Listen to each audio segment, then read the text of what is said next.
Before us stands the mortuary temple of Pharaoh Rameses III at Medinet Habu, near modern-day Luxor.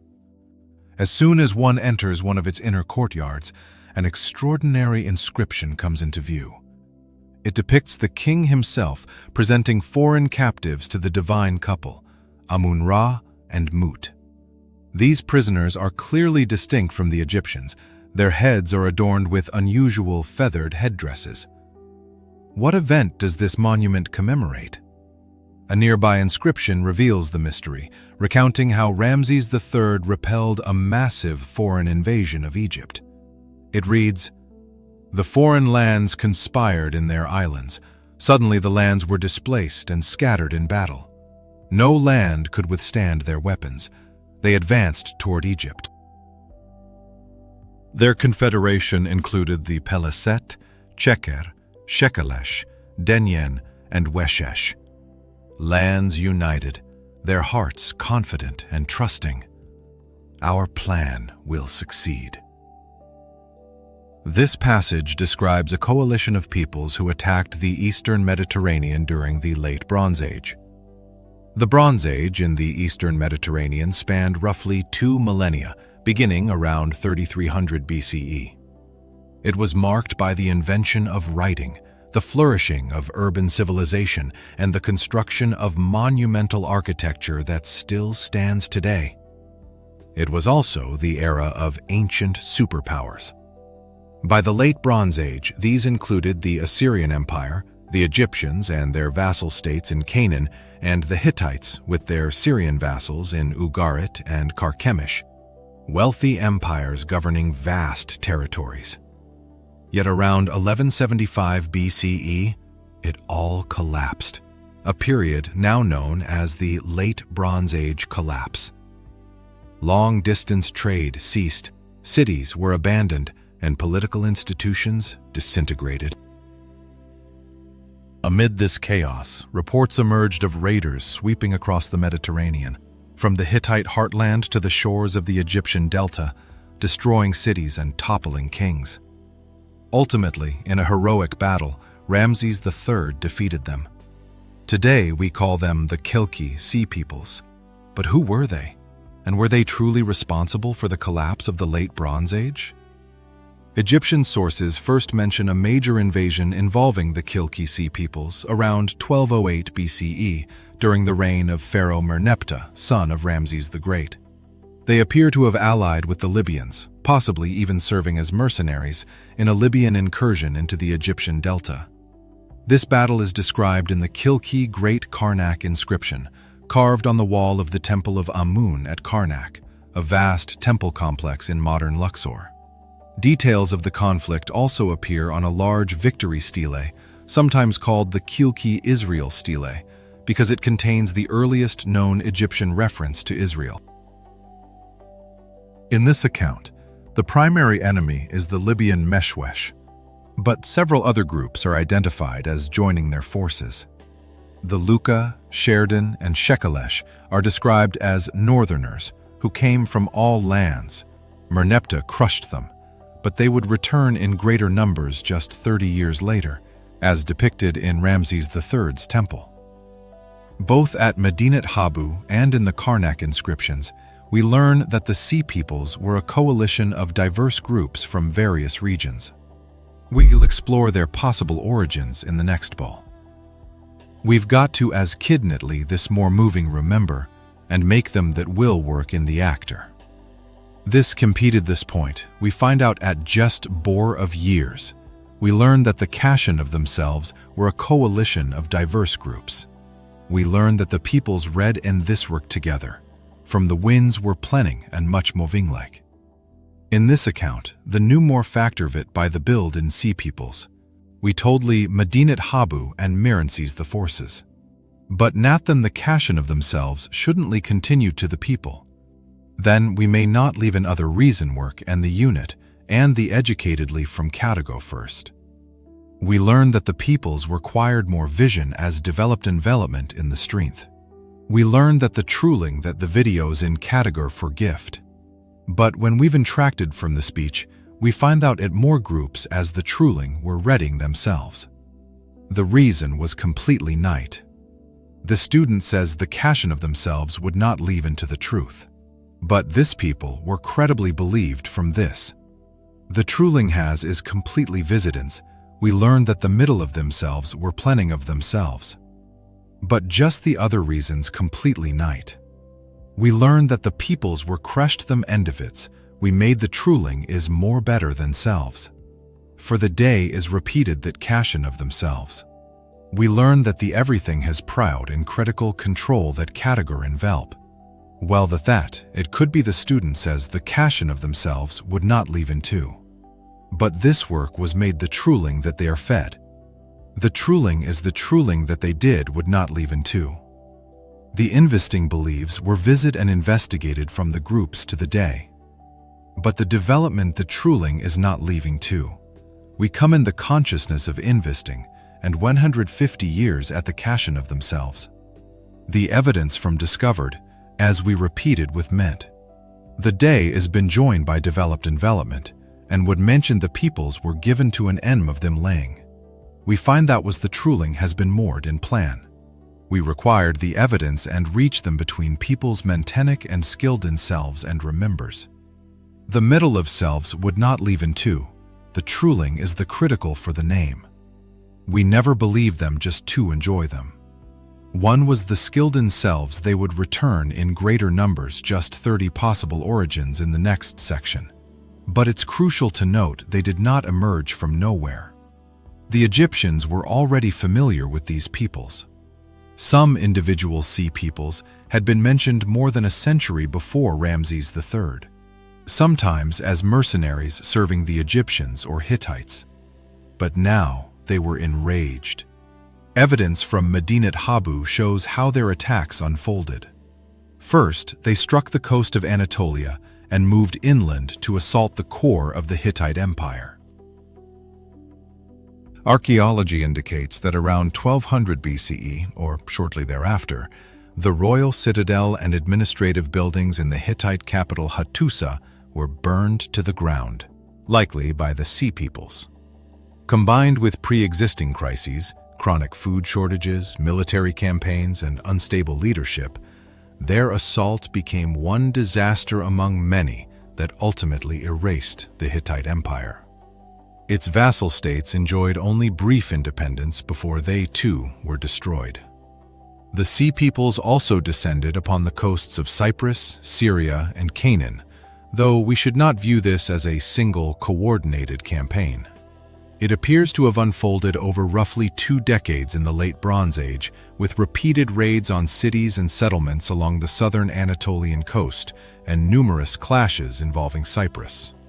By the end of this period, both Ugarit and Cyprus had suffered greatly. Remarkably, archaeological fortune preserved correspondence between these two kingdoms, offering vivid insight into the sea people's attacks. Just before their final destruction, the kings exchanged desperate letters about the invasion. Amurapi, king of Ugarit, seems to have been the first to spot the enemy fleet and sent a message to the king of Cyprus, likely to warn him and request aid. The Cypriot king replied with advice on how Amurapi might save his city. Regarding what you wrote me, enemy ships have been sighted at sea. If it is true that ships have been seen, then make yourself very strong. Where are your infantry and your chariots now? Surround your cities with walls. Bring your infantry and chariots inside. Be on guard against the enemy and make yourself very strong. Tragically, this wise counsel came too late. By the time Amurapi received the message, the ruthless sea peoples were already razing his cities and closing in on the capital. In a desperate plea, he wrote, "Enemy ships are advancing relentlessly. They are setting my cities ablaze, bringing endless calamity upon our land. Does my father not know that all my infantry and chariots are in Hatti, and all my ships are in the land of Luca? They have not yet returned, and thus our land lies in dire straits. Now, 7 enemy ships approaching have already inflicted damage upon us. This letter yields invaluable information. Hammurabi notes that his troops and ships are stationed in Hatti and Lucca and have not returned. It's possible they had already been destroyed following the fall of Hattusa. Moreover, he mentions his fleet is in the land of Lucca, and Egyptian sources identify the Lucca people as among the sea peoples. It's likely his navy had already been defeated or drawn into a prolonged, bloody conflict. In any case, his kingdom was utterly defenseless. Another letter, sent to Hammurabi by a Cypriot official after one of the sea people's raids, warned of their possible approach to Ugarit. Regarding what the enemy has done to your country, people, and your ships, they have committed these atrocities. Now the 20 enemy ships previously anchored in the mountainous regions have vanished. They've suddenly departed, and we don't know where they are. I'm writing to inform you so you may protect yourself. Yet all these warnings proved futile. Archaeological evidence conclusively confirms Ugarit's fall. And here we return to where our story began, with the mortuary temple of Rameses III. The Sea Peoples continued their relentless southward march toward Egypt. Around 1176 BCE, the Egyptian army clashed with them on land near Ashkelon, a Canaanite city that was utterly destroyed. The pharaoh also stationed naval forces along the Sinai coast to block the Sea Peoples and prevent any seaborne retreat. The land battles are vividly described on the temple walls. Now the heart of this god, Lord of the gods, was prepared and ready to catch them like birds. Those who reached my borders, their seed is not theirs. Their hearts and souls are gone forever. They were dragged and trapped, cast down on the beach, slain and piled up from tail to head. Then the Sea Peoples attacked a site on the Egyptian Delta coast. A scene carved on the temple's northern exterior wall depicts a brutal naval battle. Overturned ships, drowning Sea Peoples, easily identified by their distinctive feathered headdresses. The accompanying inscription declares, "Now the northern lands that dwelled on their islands trembled in their bodies.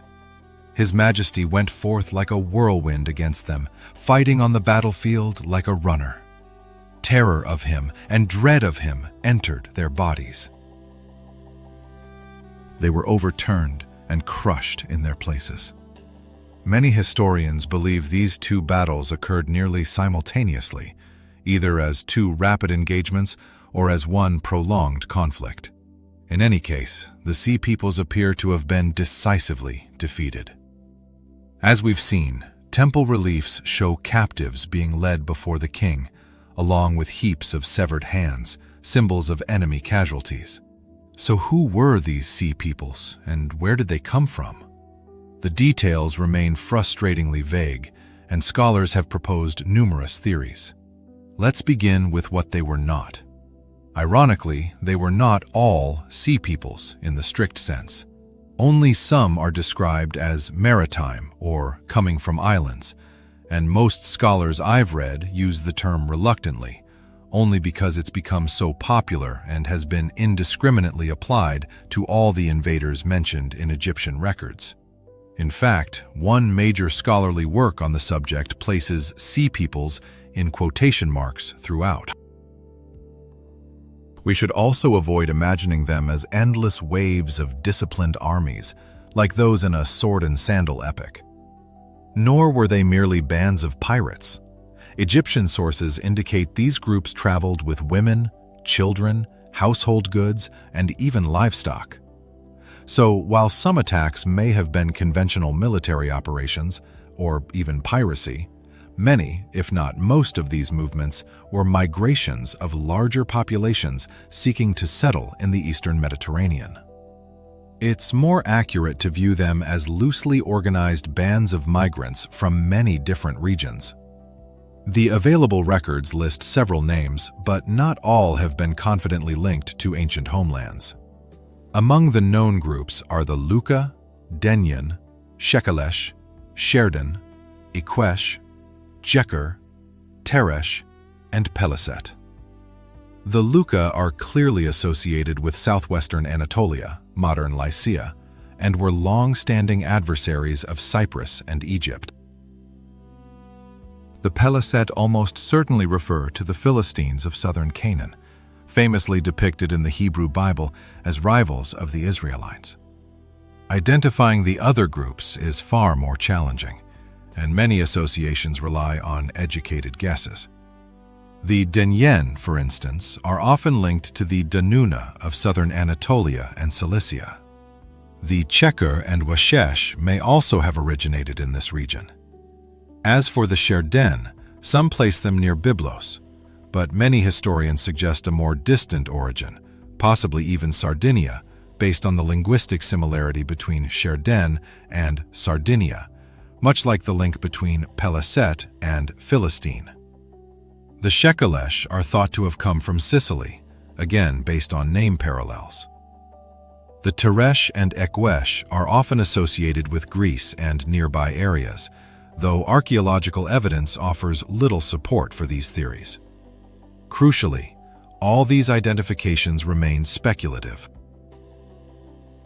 It's even possible these peoples settled in these regions after their defeat by Ramses III, rather than originating there. For example, the Sherden may not have come from Sardinia, but may have migrated to it after their dispersal. Thus, as the repeated use of likely, possibly, and probably suggests, the data for a comprehensive analysis is extremely limited. We have only their names, no physical evidence to clarify their origins, homelands, or fate after their defeat, except in the case of the Philistines, whose history is well documented archaeologically. Both the Hebrew Bible and Egyptian sources describe the Philistines living in several cities of southern Canaan: Ashkelon, Ashdod, Gaza, Gath, and Ekron.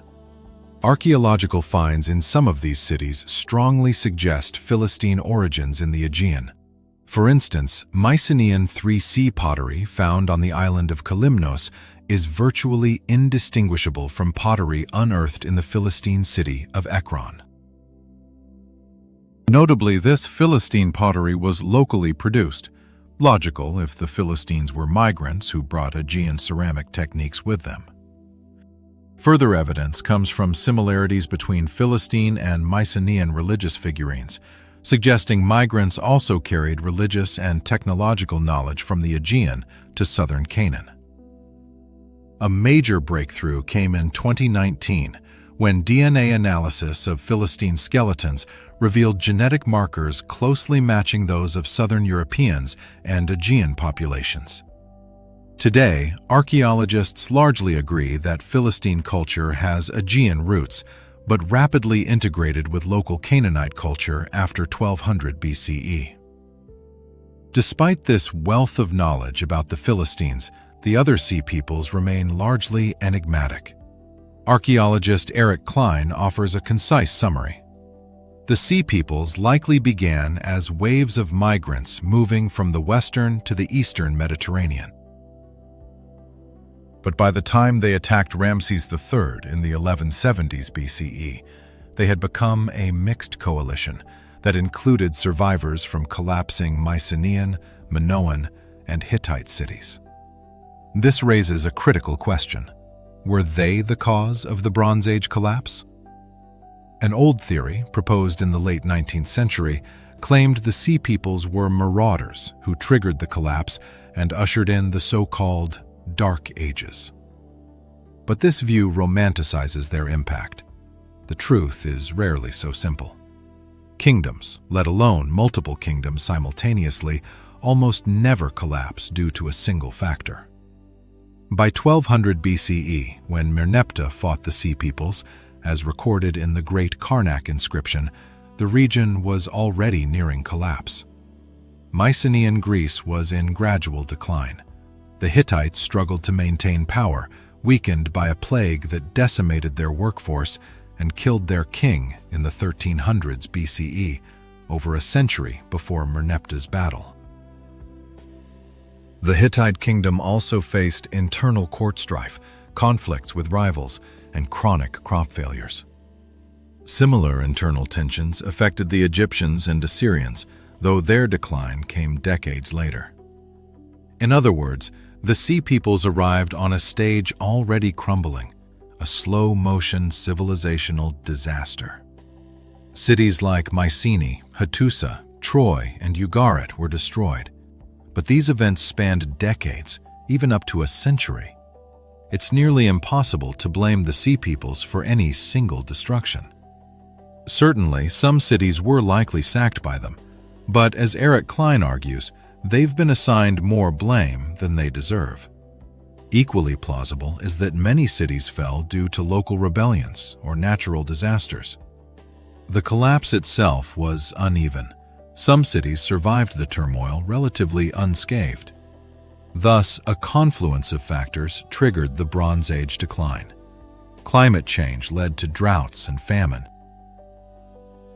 Social and political upheavals dismantled the administrative structures that held these empires together. The Sea Peoples, invasions likely disrupted trade and resource production. Ultimately, the coastal cities of the Eastern Mediterranean served as vital links between Mesopotamia, Egypt, Anatolia, and the Aegean. The destruction of even a few would have created immense economic and diplomatic strain. Yet the Sea Peoples themselves may have been victims of the collapse, refugees fleeing their own collapsing homelands. This is the conclusion of archaeologist Eric Klein, cited earlier. He argues that the Sea Peoples were as much victims as aggressors and were cast as ancient scapegoats by 20th century historians influenced by dramatic Egyptian accounts that portrayed them as merciless invaders.